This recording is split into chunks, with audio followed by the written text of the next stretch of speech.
The house was still, except for the hum of the refrigerator and the faint ticking of the old wall clock Clara had inherited from her mother.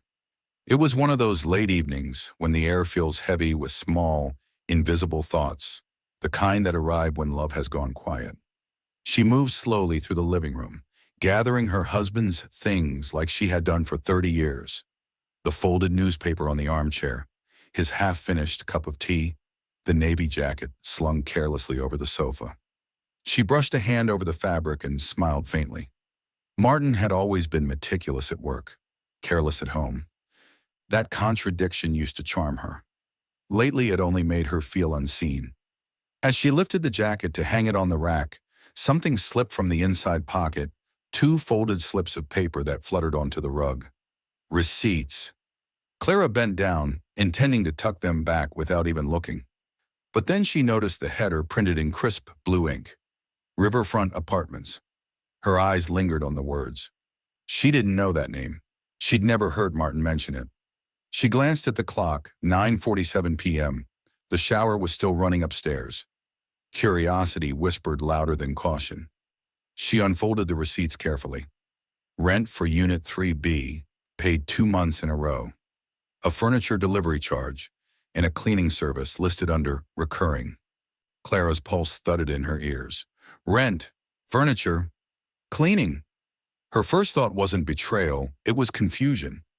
Maybe Martin was investing in real estate again, like he had before retirement. But if so, why keep it secret? Her gaze drifted toward the staircase. Steam curled from the bathroom door where Martin was humming softly, the same low tune he always did when shaving. It was an ordinary sound, suddenly alien. Clara sat down at the edge of the couch, receipts trembling in her hand. The paper felt heavier than it should have, as if every line of ink carried a possibility she didn't want to name. She remembered their last conversation about money, how he'd said things were tight this quarter, how he'd delayed the kitchen remodel she'd wanted for years. If things were so tight, why was he paying rent somewhere else? Her breathing grew shallow. Images began to flicker in her mind, another woman's laugh, a set of keys, a door closing softly behind him. She hated herself for imagining it, but the thought lodged deep like a splinter. The shower stopped. Water dripped. Footsteps. Clara hurriedly folded the receipts back, slipped them into the jacket pocket, and hung it neatly by the door. She straightened her blouse, forcing calm into her face, into her posture. When Martin appeared at the top of the stairs, towel around his neck, he smiled in that easy, practiced way of his. "You still up?" he asked. "Thought you'd be asleep by now." Clara smiled back. Couldn't sleep. Her voice sounded even. Too even. He walked past her to pour himself a glass of water, completely unaware of the storm curling behind her steady gaze. She watched him, the familiar slope of his shoulders, the little sigh he always gave after a long day. She wondered how long she had been watching a stranger and calling him husband. As he turned off the kitchen light, Clara whispered a quiet goodnight and climbed into bed beside him. He was asleep within minutes, his breathing deep and even. She lay awake, staring at the ceiling, her mind turning the name over and over again. Riverfront Apartments. Every syllable pulsed like a heartbeat. She tried to recall if any of their friends lived there, maybe someone from his golf club, or a client who needed a cosigner. There had to be a reason. There always was. But her instincts, the ones that had carried her through 3 decades of subtle lies and polite silences, whispered otherwise. Just before midnight, Clara slipped out of bed. She padded softly to the kitchen, the floorboards creaking under her bare feet. She retrieved the receipts once more and laid them on the counter under the soft glow of the nightlight. The total on the rent, $1,875. The date, 2 months ago and another just last week. The name on the tenant line, M. Whitmore. Her heart clenched. He hadn't even used an alias. Clara folded the papers slowly, almost reverently, like she was touching evidence of something sacred that had been broken. She slid them back into the jacket pocket, but this time she hesitated, her fingers brushing the edge of the fabric like it might burn her. Then she whispered to the empty room, "What are you hiding from me, Martin?" The clock struck midnight. Outside, a gust of wind rattled the windows, and the sound of it carried through the house like an unanswered question. Clara turned off the light and stood there for a long time, her reflection faint in the dark window, a woman holding on to her composure by the thinnest thread. Somewhere deep inside her, something small and quiet began to shift. Tomorrow, she promised herself, she would find out what waited behind that address. The next morning, Clara moved through the house as if nothing had changed. She brewed coffee, cracked eggs into the pan, and smiled when Martin came down the stairs, buttoning his cuffs. But something in the air had shifted, invisible, yet undeniable. She watched him butter his toast, humming that same soft tune, the one she had always found comforting. Now it grated. "Big day?" she asked casually. "Just meetings," he said without looking up. "Might be late again tonight." There it was. That word again, meetings. The word had become his favorite shield these past few months. It used to be clients or deadlines. Now it was always just meetings. Clara nodded, pretending to sip her coffee. "Ikin, everything okay at work?" she asked. He smiled over the rim of his cup. "Of course, sweetheart. Why?" She shrugged. "You've just seemed distracted lately." Martin reached for his briefcase, kissed her forehead, and said, "You worry too much." The door closed behind him, leaving silence so thick she could hear her own pulse. That afternoon, while doing laundry, she noticed another small thing. Lavender. His shirts carried the faint scent of lavender soap, not their usual detergent. It wasn't the smell of a hotel or a laundromat. It was the smell of someone's home. Clara's stomach turned. Later, as she dusted the shelves, she caught sight of a photo from their 25th anniversary, the two of them in matching blue, laughing by the lake. His eyes in that picture looked so alive, so certain. She couldn't reconcile that man with the one who now avoided her gaze at dinner. That evening, she sat on the couch while Martin scrolled through his phone. She noticed the screen always faced down when she entered the room. And once, when she walked in unexpectedly, he locked it with a quick flick of his thumb, a move too instinctive to be innocent. Still, she said nothing. But inside, a strange numbness began to spread, the kind that sits quietly beside love and turns it cold. At night, while Martin slept, Clara couldn't stop replaying those receipts in her mind. The apartment's name glowed behind her eyes like a neon sign. Riverfront Apartments. By the fourth sleepless night, she couldn't take it anymore. She slipped out of bed, went to her laptop, and typed the address into the search bar. Photos appeared instantly, glossy, modern interiors with tall windows and river views. A small complex across town, expensive, discreet, the kind of place where secrets lived quietly behind drawn curtains. Clara clicked through the gallery, her breath shallow. Then she saw it, Unit 3B, the same number from the receipt. The image showed an empty living room bathed in golden evening light. It was too perfect, too deliberate. She stared at the screen for a long time. Then she whispered, "If I go there, everything will change." Her hand hovered over her car keys on the table. For a brief, trembling second, she thought about driving there right then. But she stopped herself. Instead, she closed the laptop and whispered into the dark, "Tomorrow. I'll go tomorrow." And in that quiet moment before dawn, she realized she wasn't just afraid of what she might find. She was afraid that she might already know. It was just after 6 the next evening when Clara found herself sitting behind the wheel of her car, parked half a block away from Riverfront Apartments. The building was beautiful, understated, elegant, with tall glass windows that caught the glow of sunset. Couples walked their dogs, neighbors waved politely. It looked nothing like a place where betrayal lived. Clara's hands gripped the steering wheel so tightly that her knuckles turned white. She felt foolish, even paranoid, a middle-aged woman playing detective in her own marriage. But still, she waited. At 6:42 p.m., a familiar silver sedan turned the corner. "No!" Her breath hitched. Martin. He parked near the entrance, got out carrying a brown paper bag of groceries, and humming softly unlocked the front door of the building. The sound of the automatic lock clicking shut echoed louder in her chest than it should have. He didn't look around. He didn't hesitate. He walked like a man returning home. Clara's mouth went dry. She sat frozen, watching through the windshield as the building swallowed him whole. Minutes later, a light flicked on in one of the upper windows.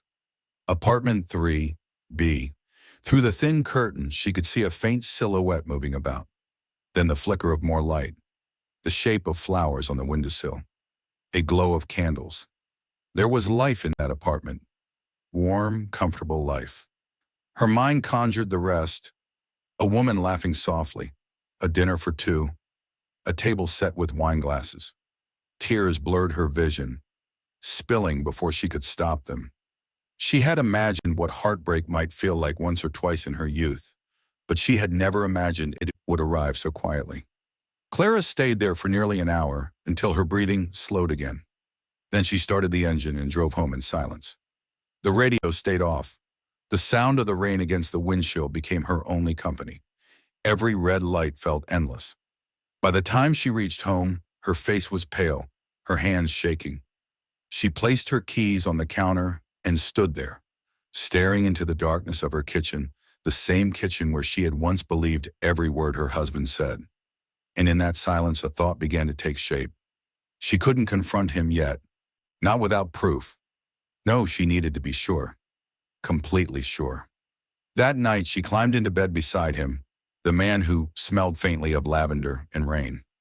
He turned toward her and murmured sleepily, "Everything okay, honey?" Clara's voice didn't tremble when she replied, "Yes, everything's fine." But as she closed her eyes, she whispered a silent vow. Tomorrow she would follow him again. Tomorrow she would know. Morning sunlight slid across the kitchen counter, soft and deceptive like peace pretending to still exist. Clara poured herself a cup of coffee she didn't really want. Her hands were steady now, her expression calm, but something inside her had hardened overnight. Martin was in his usual rush, adjusting his tie, checking his watch, muttering about deadlines. "Don't wait up," he said, grabbing his briefcase. "I never do," she answered gently. He kissed her cheek, a gesture he'd performed 1,000 times. But this morning she didn't turn her face toward him. She watched him walk out the door, and for the first time in 30 years, she didn't feel left behind. She felt awake. The plan began forming quietly. Clara wasn't impulsive, she never had been. She believed in evidence, in truth laid bare. That afternoon, she drove across town and parked in the same shadowed corner across from Riverfront Apartments. She waited. At 5:38 p.m., Martin's silver sedan appeared again. He entered the building carrying flowers this time. A small bouquet lilies, her favorite. Clara's chest ached, the kind of ache that comes when love becomes cruelty. She raised her phone, her hands trembling, and took the first photo, his car parked, him unlocking the door, the flowers in his hand. Then another, when the light in 3B turned on. 8. Proof. Cold, undeniable proof. Over the next 3 days, Clara became a quiet shadow in her own life. She told Martin she'd started volunteering at the church in the afternoons. He smiled proudly, said, "That's wonderful," and left early each morning, never suspecting that his wife was learning his patterns. Every day she followed from a distance. Every day she watched him disappear into that apartment. And every evening, he came home smelling faintly of lavender and lies. By the fourth night, she couldn't take it anymore. She decided to search his car. The glove compartment clicked open easily. Inside were old registration papers, napkins, and something small, a velvet jewelry box. Clara's breath caught. Her fingers hesitated before she opened it. Inside lay a delicate silver necklace, simple, beautiful. Not her style. Not hers. The tag still attached read, "For L." She closed the box slowly, every muscle in her face tightening to hold back the scream rising in her chest. "L," she whispered. "Who are you?" That evening, she sat at the dining table, staring at the empty chair across from her.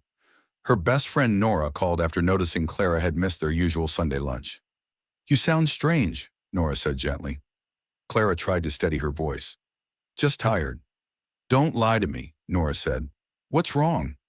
So Clara told her about the receipts, the apartment, the flowers, the jewelry box. There was a long pause on the other end. Then Nora said quietly, Clara, you can't keep pretending this isn't happening. You have to confront him. Clara looked at the jacket hanging by the door, the same one that had betrayed everything. Her voice came out soft but certain. No, not yet. I want to see how far he's willing to go. That night she sat down with pen and paper. Her handwriting was slow, deliberate, a letter written by a woman who no longer needed to shout to be heard. She folded the note and placed it inside the jacket pocket, exactly where she had found the receipts weeks ago. The note read, I know about the other address. I'll be waiting at home. Tell me everything, or don't come back. She stood there for a long moment, staring at the coat, the quiet witness to her heartbreak. Then she whispered, almost tenderly, let's see who you really are when the truth has nowhere left to hide. That night, sleep refused to come. Every sound, a car passing, the creak of floorboards, the wind against the glass made her heart jolt. At dawn, she heard the faint rustle of the jacket being moved. The pause. The silence. Then the sound of keys trembling slightly in his hand. She didn't get out of bed. She didn't want to see his face yet. She wanted him to read the words and decide whether to come home at all. The camera of the mind fades to evening. The soft glow of a lamp, a clock ticking at 7:05 p.m. The door creaks open. Martin stands in the doorway, pale, his hands shaking, the note crushed in his fist. He looks at Clara, really looks at her, and for the first time in a long time, he doesn't have a single word ready. Sit down, she says quietly. Her voice is calm, steady, terrifying in its peace. On the table in front of her lie the photographs, the receipts, the jewelry box. Everything. You can start wherever you want, Martin. But understand this, I already know enough. He sinks into the chair across from her, eyes hollow, and says the one sentence that shatters her world again. It's not what you think. The house felt smaller that evening, as if the walls themselves were holding their breath. Clara sat at the head of the table, a quiet figure framed by the glow of a single lamp. Across from her sat Martin, shoulders slumped, his wedding ring glinting faintly under the light. The note lay between them, creased and damp from his trembling hands. Neither spoke at first. It was the kind of silence that feels alive, the kind that hums with everything unspoken. Finally, Clara broke it. Her voice was low, steady, the kind of calm that comes only after a storm inside the soul. You said it's not what I think, she said. Then start explaining. Martin exhaled, his gaze fixed on the table. He looked older tonight, the kind of tired that comes from carrying a lie too long. I didn't want this to happen, he began, his tone almost pleading. I believe you, Clara replied, but that's not an answer. He rubbed his temples, searching for the right words. That apartment, it's not for what you think. I haven't done anything like that. Her lips pressed together. Then why are you paying rent there, Martin? Why flowers? Why a necklace labeled L? He swallowed hard, his Adam's apple rising and falling. It's for someone who needed help. Clara's laugh was sharp, hollow. You're helping someone in secret? Is that what we're calling it now? No, he said quickly. It's not like that. Then what is it? She demanded. Tell me before I decide what kind of man I've been married to for 30 years. Martin leaned back in the chair, face pale, eyes glistening. For a moment he looked like he might lie again, but then something broke. His shoulders sagged. He whispered, She's my daughter, Clara. The room fell still. The clock ticked once, twice before Clara blinked. Your what? My daughter, he repeated softly, as if saying it out loud made it real. From before you and I met. Clara stared at him, unblinking. Her mind tried to assemble the pieces, the secrecy, the rent, the necklace, but they didn't fit. A daughter. After all these years? Martin continued, his voice trembling now. Her mother. She passed away a few months ago. She didn't have anyone else. She called me desperate, lost. I couldn't just ignore her. He looked up finally, eyes pleading. I didn't tell you because I knew what it would sound like. I knew how it would look. But it's not an affair, Clara. I swear to you, it's not. Clara's breath came in shallow waves. Her mind felt suspended somewhere between anger and disbelief. "You've been lying to me for months," she said quietly. "I know," he whispered. "You've let me doubt my sanity, my marriage, my worth because you were too afraid to tell me the truth." "I thought I was protecting you," he said. "From what? From your shame?" Her voice cracked on the last word. Martin covered his face with his hands. "I made a mistake, Clara, a long time ago, but she's just a girl, 26, barely holding herself together. I just wanted to help her without ruining us." Clara's gaze dropped to the table. On it lay the necklace box for Elle. "Lila," he said softly. "Her name's Lila."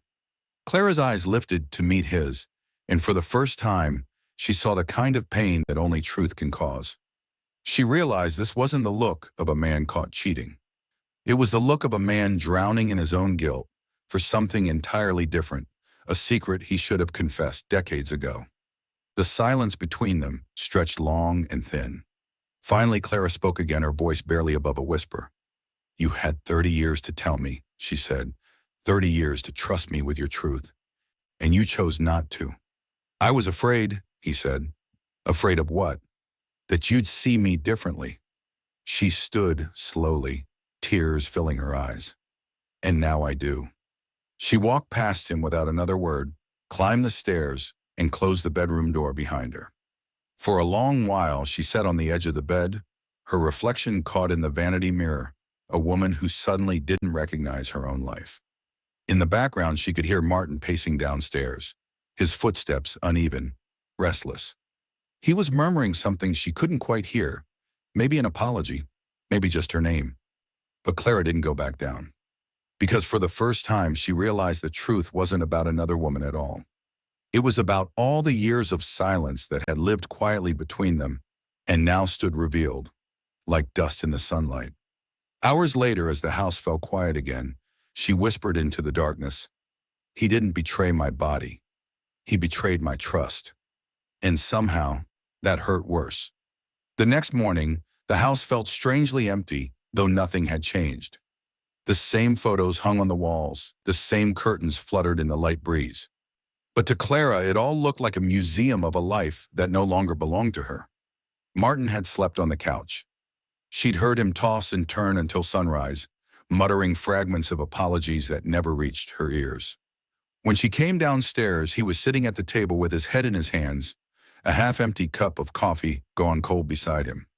"Clara," he said, voice gravelly, "please." She raised a hand. "No excuses, just the truth. All of it." He nodded slowly, then began to speak, and with each word, her world tilted further out of balance. He told her about Rachel, the woman he'd dated briefly before he ever met Clara. They'd split on bad terms. He was young, immature, chasing a career more than commitment. He hadn't known she was pregnant when they parted ways. Years later, a letter had arrived, one he never showed Clara from Rachel. She had written that she didn't want money, only for Martin to know he had a daughter named Lila. At the time, Clara and Martin had just gotten married. He had burned the letter, convincing himself it was better that way. "I told myself it was mercy," he whispered, eyes wet. "That she didn't need me, and you didn't need to know. But that lie has followed me every day since." Clara sat motionless. "So all these years you've had a daughter you never acknowledged?" He nodded slowly. "Until 3 months ago. Rachel passed away. Lila found an old file among her mother's things with my name, my photo. She came to me." Clara felt a chill run down her arms. "And you didn't tell me." "I didn't know how," Martin said. "How do you tell the woman you love that the life she's built isn't your whole truth?" For a long time, Clara said nothing. Her gaze drifted toward the window, where sunlight played gently on the gardens she had tended for years. She thought of all the dinners they'd shared, the birthdays, the quiet nights when he'd seemed distant, and how she'd mistaken silence for peace. Finally she spoke. "What does she want from you?" "Nothing," he said quietly. "She didn't even ask for help. She was embarrassed. She's working 2 jobs, trying to finish school. I offered the apartment so she'd have somewhere stable to stay." Clara's throat tightened. "And you visit her there, in secret?" He nodded again. I bring groceries. Sometimes just talk. She reminds me of—" He stopped himself. "Of me?" Clara asked sharply. He looked up, surprised. "No," he said softly. "Of the man I used to be. The one who thought he could hide the truth and still deserve love." The line hung in the air between them. That afternoon, Clara couldn't stay inside any longer. She drove aimlessly, ending up near the river. The same river that ran behind the apartment complex. Her hands moved almost on their own as she turned into the familiar street. When she parked in front of the building, she didn't know what she intended to do. Confront someone, confirm a story, or maybe just see the truth with her own eyes. She climbed the stairs, heart pounding. At apartment 3B, she hesitated before knocking. The door opened. A young woman stood there, no older than 26. Her eyes, brown and wide, had the same quiet sadness Martin carried. "Can I help you?" she asked cautiously. Clara's voice caught. "You're Lila." The girl's expression flickered with surprise, then softened. "You must be Clara." The apartment was small but clean, bright curtains, potted plants, a faint smell of lavender. Clara noticed a photo on the shelf, a picture of Martin helping the young woman fix a bookshelf. He looked tired but kind. No deceit, no hidden romance. Just care. They sat across from each other, tea between them. Lila's voice trembled as she spoke. "I didn't mean to cause any trouble. I didn't even know about you until I met him. He talks about you a lot." Clara blinked.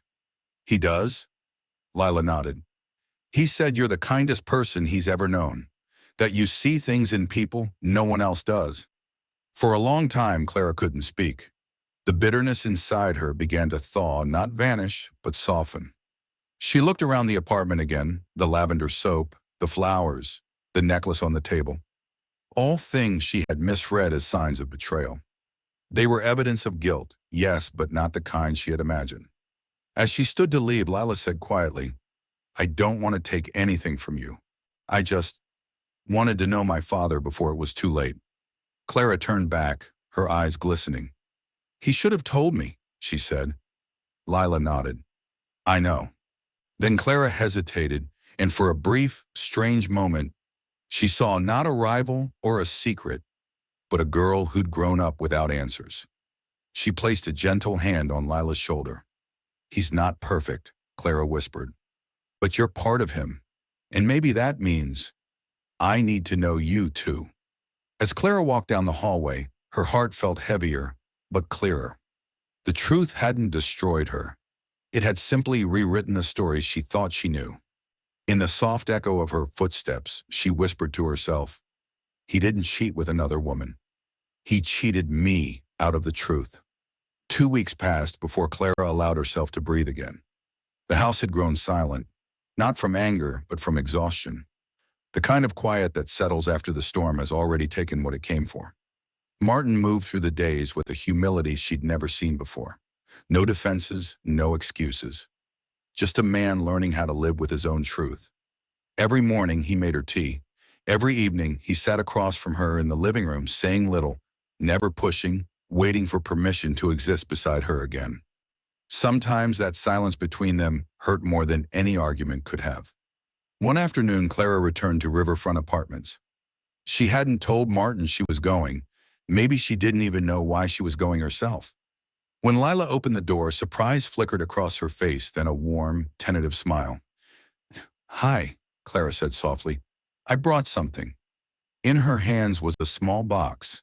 Inside, folded carefully, was one of Martin's old photographs, the two of them, young and laughing, long before the weight of years dulled their joy. "I thought you should have this," Clara said.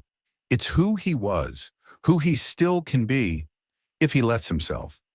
Lila's eyes shimmered with tears. "He's trying," she whispered. Clara nodded. "So am I." They talked for a while about simple things, her classes, her new job, the way she liked her coffee. It felt strangely natural, as if the years of absence between them weren't so much erased as gently forgiven. When Clara left, Lila hugged her, tentative, shy. "No," and in that brief embrace, Clara realized that maybe this wasn't a story about betrayal anymore. Maybe it was about what love costs when truth is delayed too long and what it gives back, even after everything breaks. That evening, Martin was waiting by the porch when she returned.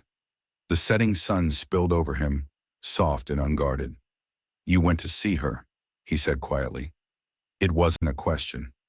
Clara nodded. "Yes." He hesitated. "Do you hate me?" She thought about the pain, the lies, the sleepless nights, about the girl who looked like him, and the woman who'd spent years not knowing the full shape of her own marriage. "No," she said finally, "but I don't know if I can love you the same way again." He closed his eyes. "I understand. But," she added softly, "I'm willing to try, as long as you never hide from me again." Martin's breath trembled as he nodded. He reached out, his hand hovering in the air until she let him take hers. It was a small gesture, fragile, uncertain, but it was enough. Weeks turned into months. The air in the Whitmore home began to shift warmer, slower, less sharp around the edges. Clara and Martin started going for evening walks again. Sometimes they didn't speak at all. Sometimes they laughed like they used to. It wasn't the same love as before. It was something humbler, quieter, built from honesty and scar tissue. Lila visited occasionally, always bringing flowers. Clara would make tea and the three of them would sit together, an unlikely, delicate version of a family learning how to exist without secrets. One day, while folding laundry, Clara found Martin's navy jacket, the one that had started it all. For a moment, she just stared at it. Then she slipped her hand into the pocket and felt nothing but empty fabric. No receipts, no lies, only silence, clean and soft. That night, she folded the jacket neatly and placed it on the chair by their bed. Martin looked up from his book. "What's that for?" She smiled faintly. "Just putting things where they belong." He reached for her hand, tentative still, and she didn't pull away. Clara glanced toward the window, where moonlight brushed against the curtains, and whispered more to herself than to him. Love doesn't disappear when trust breaks. It just changes its shape. And sometimes, if you're lucky, it finds a way to fit again. The camera lingers on her soft expression, the silver necklace glinting faintly on her wrist, a gift from Lila, the faint sound of the river outside. Fade out. Soft music swells the sound of forgiveness that still trembles.